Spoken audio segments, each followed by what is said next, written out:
Hello दोस्तों, horror story in Hindi में आपका स्वागत है। भूत प्रेत पिशाच और शैतानों की डरावनी कहानियाँ आपको इस चैनल पे मिलेगी। अगर आपको हमारी ये कहानियाँ पसंद आती हैं तो प्लीज़ लाइक करिए, सब्सक्राइब करिए और हमारी बेल आइकन को ज़रूर दबाइए। तो चलो चलते हैं आज की पहली कहानी की तरफ।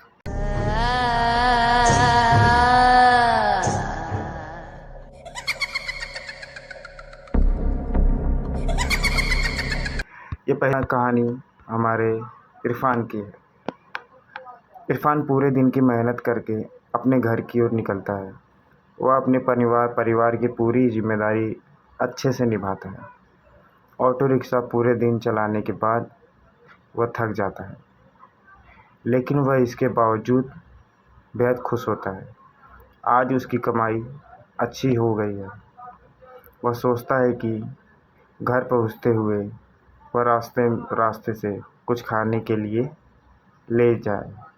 इरफान अपने परिवार से बेहद प्रेम करता है। वह हर दिन अपने परिवार से ज़्यादा वक्त ऑटो रिक्शा चलाता था, ताकि किसी भी दिन उसके परिवार वालों को किसी के सामने हाथ फैलाना न पड़े। आज इरफान को बहुत फ़ोन आ रहे थे। यह सब फ़ोन उसके घर वाले कर रहे थे। इरफान के बच्चे उसे फ़ोन करके जल्दी आने के लिए कह रहे थे, पर इरफान ने मना कर दिया। इरफान के बच्चे इरफान को लगातार 2 घंटे से फ़ोन कर रहे थे।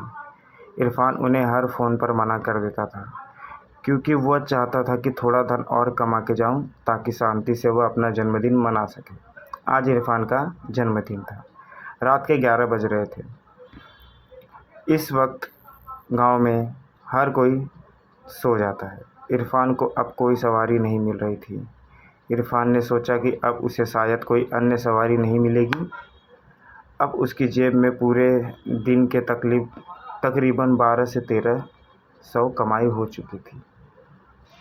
अब वह अपने घर की ओर निकल रहा था। उसने अपने हाथों के दोनों कानों को खींचा हुआ। वह बहुत खुश था। वह रास्ते में ढाबे से कुछ खाने के लिए लेके जाने के लिए सोच रहा था। रात का वक्त होने के कारण वह अपनी तेज़ रफ्तार से ऑटो दौड़ा रहा था। यह रास्ता उसके घर की तरफ शॉर्टकट था। वह ऑटो को हवा से बात करवा रहा था। तभी अचानक से एक तेज़ रोशनी उसकी आंखों के सामने पड़ी और वह खुद को बचाने के लिए ऑटो के हैंडल को दूसरी ओर किया। अंधेरा होने के कारण उसे यह मालूम न चला कि उसका रास्ता अब बदल चुका है।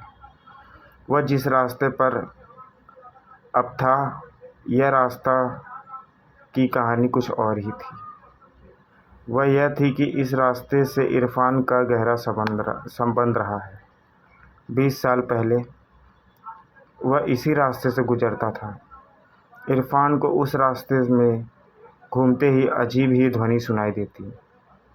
उसे अपना वही सफ़र फिर से याद आने लगा। वह इसी दिन 20 साल बाद आया था। रास्ता बेहद सुनसान था। वह आगे जल्दी बढ़ रहा था।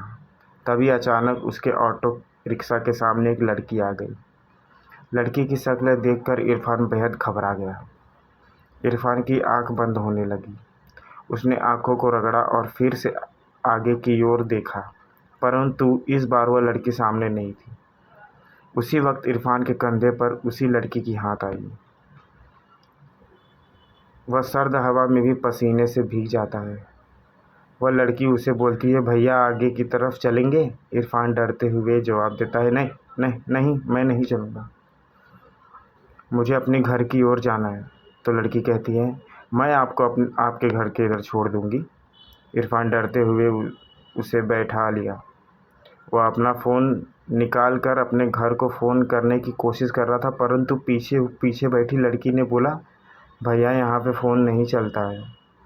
इरफान इसी वक्त हद से ज़्यादा घबरा जाता है, जब उसे मालूम पड़ता है कि जो लड़की उसकी ऑटो में बैठी है, उसकी तस्वीर उसके आईने में नहीं दिखाई दे रही है। तभी इरफान मुड़ के वो लड़की को देखता है, और जैसे ही वो लड़की को देखता है, उसका ऑटो एक विशाल वृक्ष से टकरा जाता है।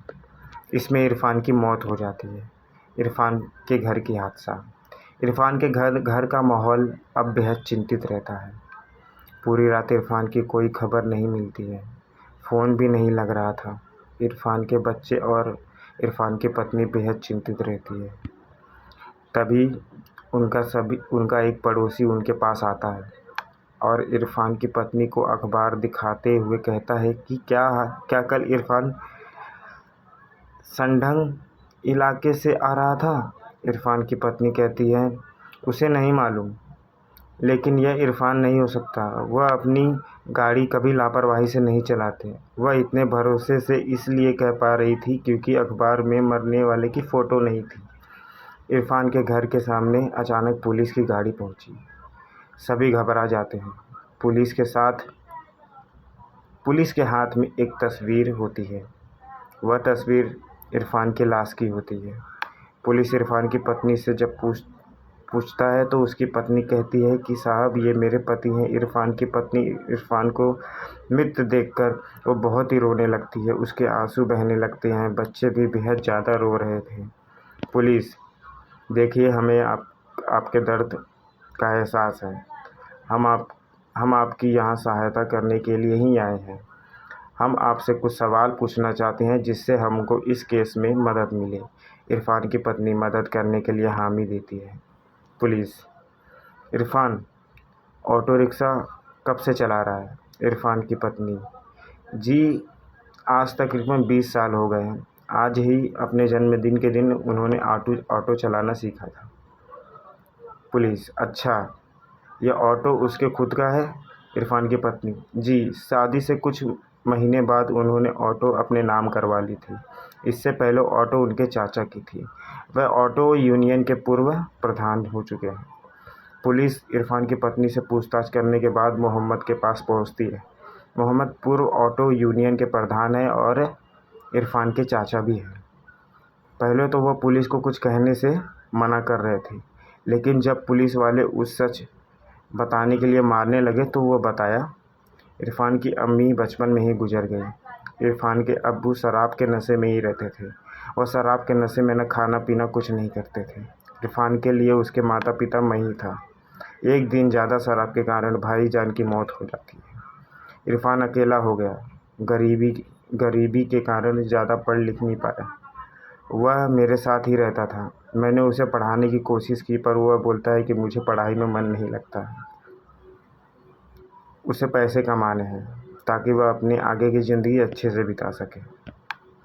इरफान के जन्मदिन के दिन ही हमने उसे ऑटो लिया और उसे भेंट कर दी। ऑटो पाकर वह बहुत खुश था। ऑटो चालक के रूप में उसका वह पहला दिन था। मैं भी उसके साथ ही गया था। यह सुनकर पुलिस वाला हैरान हो जाता है। पुलिस बीच में रोकता है और पूछता है कि तुमने तो कहा कि इरफान उस वक्त अकेला था। झूठ कहा था मैंने। इरफान का जन्मदिन था तो उसके लिए मैं शराब और चखना लेने गया था। यह रास्ता हर वक्त सुनसान ही रहता है। उस वक्त रात के 10-15 हो रहे थे। हमारे ऑटो को एक लड़की ने रोका। वह बेहद ही खूबसूरत थी। छोटे कपड़े पहने हुए थी। अपने घर जा रही थी, लेकिन मैंने और इरफान ने काफ़ी शराब पी हुई थी। इरफान नशे में बेकाबू होकर उस लड़की का रेप करने लगा। वह चीखी चिल्लाई पर उसकी आवाज़ सुनने वाला वहाँ कोई नहीं था। यह सुनते ही पुलिस वाले ने यह केस समझ गया। उसने उस लड़की के केस को फिर से खोला और मोहम्मद को फांसी की सज़ा मिली। इरफान को सज़ा तो खुद ही वह लड़की दे चुकी थी। उम्मीद है कि आपको यह कहानी पसंद आई होगी। आप यह भी समझ पाए होंगे कि हर व्यक्ति के जीवन में न्याय ज़रूर मिलता है। हालांकि कई बार न्याय मिलने में काफ़ी समय लग जाते हैं, परंतु न्याय मिलता है। तो अगर आपको ये कहानी पसंद आई होगी तो कृपया लाइक करिए, सब्सक्राइब करिए और हमारी बेल आइकन को ज़रूर दबाइए। धन्यवाद। जय हिंद।